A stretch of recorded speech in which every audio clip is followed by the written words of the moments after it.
Si ate, ilang taon ka na ate? 16. Ilan na anak nyo? 2. Ilang taon ka nung nagsama kayo, nung nag-asawa kayo? 16. Hindi, ilang taon siya nung aasawahin mo siya? 14. 14 ko ya. 14. Ako ya. Ilang buwan na yung baby mo? Wala pang isang buwan ko ya. Ay, kapapanganak pa lang. Bakit dito nyo napili magbahay sa malayo? Tahimik kasi dito ko ya. Gusto mo sa tahimik. Ako ya. Sige, bigyan ko kayo ng pambiling ulam. Sabi kasi walang ulam eh. Na? Ako ya. Okay. Paano naman manligaw ang mga Aita? Paanong sistema? Ating namataan dito. Ayon sa kanila, bahay din ng ating kapatid na Aita. Kaya pupuntahan natin at ako kumustahin natin. Pasensya na kayo mga kababayan. Hindi po kami nakahanda. Kaya yun, may mga ilog palang tatawiran.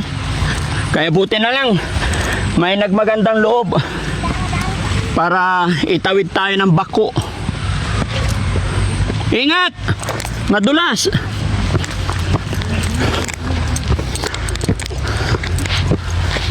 Hello po! Kumusta? Pwede tumuloy? Kumusta kayo dyan? Hello te, magandang umaga. Gandang umaga. Kumusta po kayo? Ako po si Daddy Frankie. Makikipagkaibigan sa inyo, okay lang po? Okay lang sir. Pwede po ba akong pumasok? Pwede sir. Okay, pasok ako ha. Okay. Ayan. Ayan. Pasensya na kayo mga kababayan. Malalayo po yung bahay nila dito. Gaya na aking sinabi kanina bago namin narating ito, isa 21 kilometers yung nilakad namin. Pagod. At saka kung mapapansin nyo, dump truck na lang po yung nakapasok dito dahil sa hirap ng daan. At pinakaliblim na to. Sir, magandang morning po. Anong pangalan ni sir? Jason ko ya. Jason. Si ma'am naman? Jezebel. Jezabel. So kayo'y mag-asawa. Ako ya. Ilan na po anak nyo? 2 ko ya. Bakit dito nyo napili magbahay sa malayo? Tahimik kasi dito ko ya. Gusto mo sa tahimik. Ako ya. May kapitbahay naman kayo dito. Meron ko ya doon sa Pero good thing na marunong ka magtagalog, no? Ako ya. Marunong, nakapag-aral ka naman. Ako ya. Hanggang saan? Grade 1 lang ko ya. Grade 1 lang. Ako ya. Kasi yung nauna namin napuntahan, grade 1 din ang narating niya pero hindi siya marunong magtagalog. Paano ka natuto magtagalog? Tinuturuan nila ako kuya yung na. Tinuturuan ka rin nila. Ako ya. Si ate naman, marunong din magtagalog. Hindi. Hindi masyado. Hindi. Pero naiintindihan mong Tagalog. Okay. Asan ang magulang mo? Pumunta sila sa putol ko. Pudtol. Okay. Gaano na kayo katagal nakatira dito?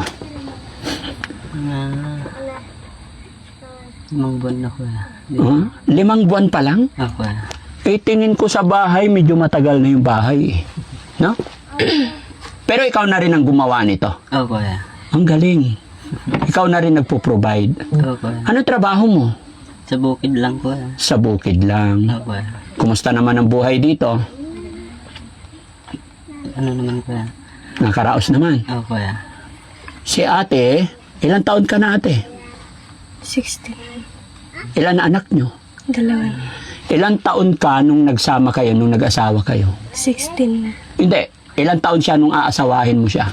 15. 14 ko ya. 14. Ako ya. Ilang buwan na yung baby mo? Wala pang isang buwan ko ya. Ay, kapapanganak pa lang. Very good. Ano yan? Breastfeed? Anong milk niya? Dumidede sa nanay. Ako ya. Okay. Wala pang isang buwan yan. Ako ya. Ingatan nyo ha. Dito kayo nakatira. Ingatan nyo yung baby. No? Walang baboy damo dito? Wala ko ya. Wala naman. Wala. Mabuti tong bahay na to mga kababayan kahit papano. May bakod, kumbaga safety, no? Hindi mapapasok ng baboy damo. Ingat kayo ha kasi may nangyari na noon na ganyan, baby, nakalagay dyan, tapos nagsasaing-saing yung nanay, nagtatrabaho dyan, gumulong, nalaglag sa kuprahan. So nasunog yung bata. Pero sa inyo naman, okay naman. No? Nangyari na yan, mga kababayan. Sa Masbate, balikan nyo po yung aking natulungan noon. Ganito rin yung bahay nila. Sa gilid ng bahay, kuprahan. Nalaglag yung bata. Ganito ang bahay, pero butas. Kaya bigla kong naalala. So, nasunog yung bata. Kawawa yung baby. Although nakaligtas naman na i-survive, natulungan na po ng Team Daddy Frankie yun. Kaya bigla kong naalala. Kaya, kuya, ikaw ang mag-iingat sa pamilya mo. Sabi nyo, 2 na anak. Nasaan ang isa? Nandun sa tatay ko kuya. Sa tatay mo. Ilan taon na yung panganay? 2 kuya. Okay. So talagang gusto mo dito tahimik. Oo kuya. Ayaw mo na may kapitbahay. Ayaw ko kuya. Ayaw mo bakit? Hmm? Ayaw mo pa kapitbahay. Kayo ba'y kasal ng 2? Hindi pa ako kuya. Parang hindi yata uso yung kasal-kasal dito na. Oo kuya. Basta pag nagsama, mag-asawa na. Oo kuya. Ang ganda ng asawa mo. Huwag mong pababayaan, ha? Oo kuya. Ilan anak ang plano mong gawin? 2 lang kuya. Uy. Tama na yan. Sure ka? Oo kuya. Oh, sana okay yun. Good mind. Maganda yung intention mo. Kung 2. Hirap ang buhay. Mahirap ang buhay. Oo kuya. Kaya tama na lang yung 2. Opo. So si ate, dito lang talaga sa bahay. Oo kuya. Anong trabaho mo dito? Tagaluto. Ha? Oo kuya. Anong ulam nyo ngayon? Wala pa kuya. Wala pa. Oo kuya. Alas 11 na. Maghanap muna ako mamaya. Maghahanap ka mamaya. Okay. Kaninang almusal, anong kinain nyo? Kanina kuya. Oo, umaga. Tilapia kuya. Ha? Tilapia kuya. Tilapia. Kumusta naman ang buhay may asawa? Okay lang. Jezabel? Oh, Jezabel, kumusta naman buhay may asawa? Okay lang ba? Okay. Nagnganganga ka rin? Yung kinakain nyo? Nganga. Pati siya nagnganganga rin. Oo kuya. Kahit babae lalaki. Ano ba lasa nun? Ha? Anong lasa nung nganga? Para yung matamis kuya. Matamis? Oo kuya. Kasi napansin ko mga kababayan, lahat ng taong nakikita ko dito, nagnganganga. Meron ka, nganga. Wala na kuya. Ubus na. Sayang. Gusto ko sanang tikman. Oh? Sinong may nganga dyan? Tikman natin. Matamis daw mga kababayan eh.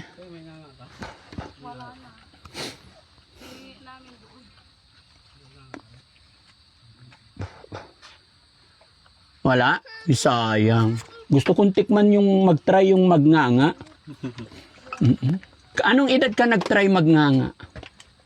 15 kuya. 15. Oo kuya. Pero hindi naman bawal yun, di ba? Oo kuya. Oo. Pati babae talaga nagnganganga rin. Oo kuya. Bakit? Parang ano kuya? Libangan, ganon? Oo kuya. Oh. Sabi kasi nila mga kababayan, parang sigarilyo din daw pag nasimulan mo na, hahanap-hanapin mo na. Oo kuya. Pero araw-araw nagnganganga ikaw. Hindi kuya. Hindi naman. Oo kuya. Bakit? Ba't hindi araw-araw? Yung iba araw-araw. Oo kuya. Ano yan, baby? Babae, lalaki? Lalaki kuya. Lalaki. Okay. So mag-iingat kayo dito, ha? Oo kuya. So ang trabaho mo sa bukid. Oo kuya. Ang problema, paano to? Wala pang lunch. Alas 12 na. Ay wala pang ulam. Bigas meron naman. Meron naman kuya. Ulam lang ang problema. Oo kuya. Siguro pwede na magtanim-tanim, no? Mga talbos ng kamote, ilaga, tapos sausaw ng bagoong. Oo kuya. Pwede na. Sige, bigyan ko kayo ng pambiling ulam. Sabi kasi walang ulam eh. No? Oo kuya. Okay. Ayan. Oh. Sino nga hawak? Yung misis ko na lang kuya. Ay, yung misis mo. Oo kuya. Pag sumweldo ka, yung perang sweldo mo, binibigay mo lagi sa misis mo. Oo kuya. Ilan ba asawa mo? Isa lang kuya. Ay, isa lang. Isa lang talaga gusto mo maging misis. Oo kuya. Ay, very good. No? Ilan kayo magkakapatid? 10 kami kuya. 10 rin kayo. Oo kuya. Dami. Tapos ikaw sabi mo, 2 lang. Oo kuya. Parang hindi ako maniwala. Baka pagkatapos ng isa ay 2, magulat-gulat ako. Meron na naman. Hindi, tama na yun kuya. Tama na yun talaga. Oo kuya. Oo, para mapag-aral mo sila mabuti. Ano? Oo kuya. Oo. Si ate, ikaw ate, ilan naman gusto mo maging anak? 2 lang. 2 lang din. Kumusta naman yung asawa mo? Malambing din ba? Ha? Hindi. Hindi siya malambing. Kung paano yan, sir? Dapat lambingin mo. Ha? Sino malambing? Siya. Malambing naman siya. Ha? Kuya. Oo. Gaano mo siya kamahal? Mahal na mahal ko siya ng sobra kuya. Paano mo siya, saan kayo nagkakilala? Dito kuya sa sentro ng Luna. Sa sentro, nakita mo siya doon. Kuya. Paano ba manligaw yung mga Aita? Sorry sa word. Ano ba yung tawag sa inyo talaga, Aita? Kuya. Hindi kayo nasasaktan, nagagalit pag tinawag na Aita? Hindi kuya. Ano yung masakit sa inyong pagdinig? Yung lang sa... Wala, ha? Wala kuya. Wala naman. Kasi sa diet, ano yung tawag sa kanila? Manide. Sa diet, ang tawag sa kanila, manide. Tapos dito sa kapis naman, kulot ang tawag sa kanila. Tapos yung mga kulot naman, ang tawag nila sa atin mga kababayan, unat. Ayun. Sa dami na rin kasi nang napupuntahan ko mga kababayan, naipag-usap ako, bumubusina ako kasi may mga tao na ayaw nilang marinig para hindi kami makasakit ng damdamin, kaya kami humihingi ng paumanhin kung may mga nasasabi kami. So ang tawag talaga sa inyo, Aita. Kuya. Yun ay hindi naman masakit. Hindi naman. Okay naman. Buti naman kung ganun, no? Paano naman manligaw ang mga Aita? Paanong sistema? Pumupunta sa bahay nila kuya. Doon sa Pupunta ka sa bahay nila, and then? bahay. Kuya. Sige, paano mo niligawan? Pwede bang ikwento mo sa amin? Paano mo siya niligawan?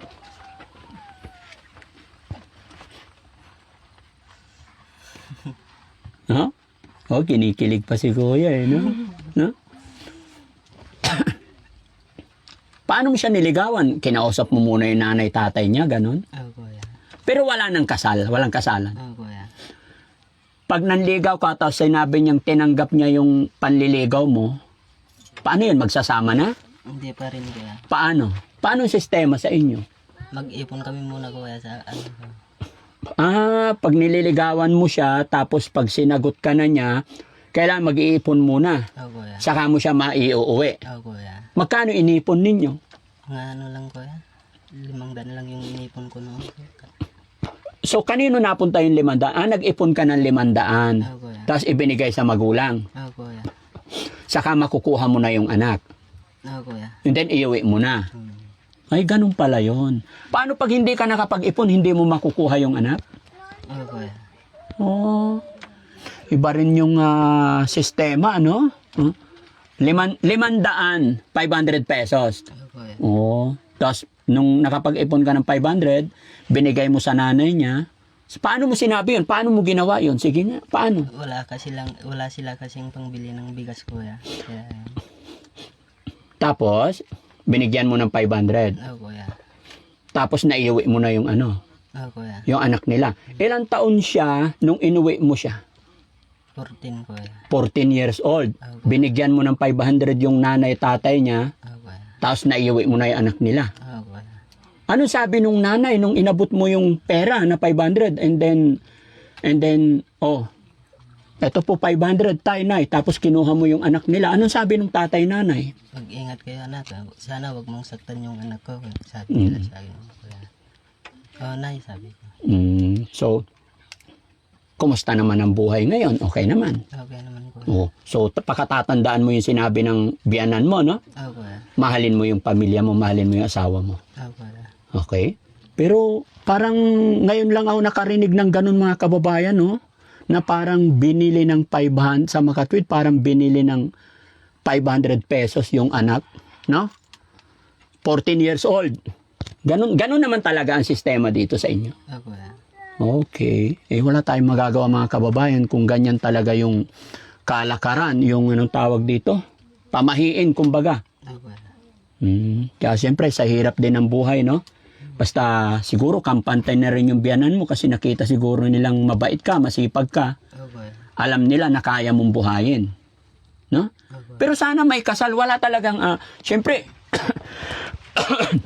nung inuwi mo yung anak nila, wala bang salo-salo, yung magluto man lang para kain, wala na? Meron kuya. Meron din. Kuya. Anong mga niluluto nyo?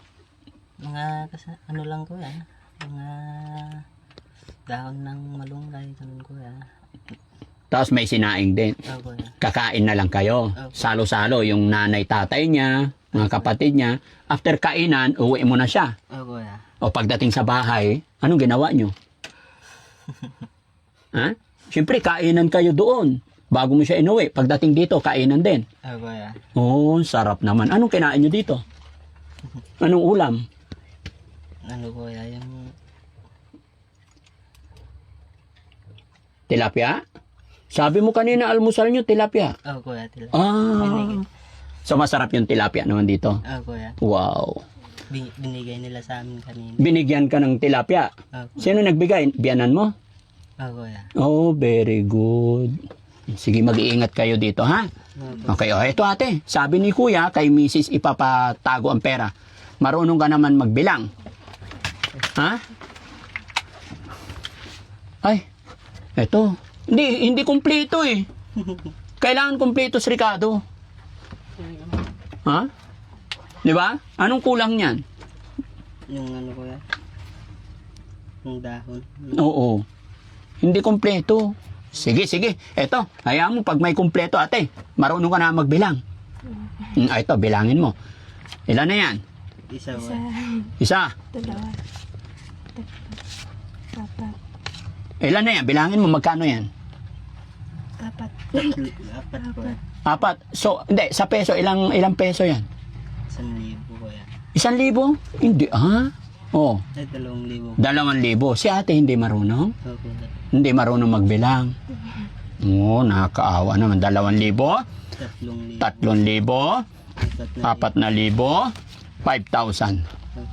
Sana makatulong yun sa'yo, kuya, ha? Thank you sir.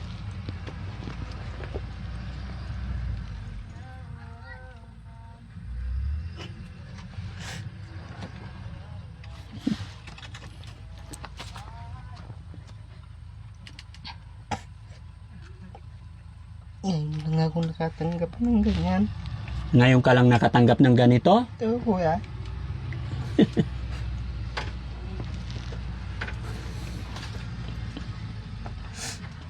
Bakit? Ba't ngayon ka lang nakatanggap ng ganito kalaki?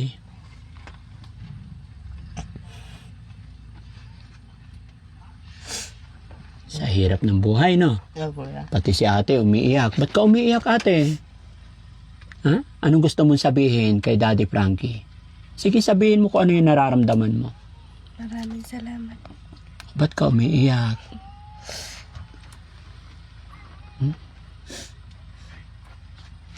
Sa gabayan kayo ng Panginoon, mga kapatid, no? Ito kuya. Laban lang. Ito kuya. Mga kababayan, mga kabarangay, ramdam ko po ang mag-asawang ito. Bagamat sila'y kulang sa kaalaman, bagamat sila'y kulang sa pinansyal, nakita ko yung mabuting kalooban nila. Lalong-lalo na kay kuya, di man siya nakapag-aral ng lubusan, pero nakita ko yung pagmamahal niya sa kanyang pamilya. Gumawa talaga siya ng bahay na maayos.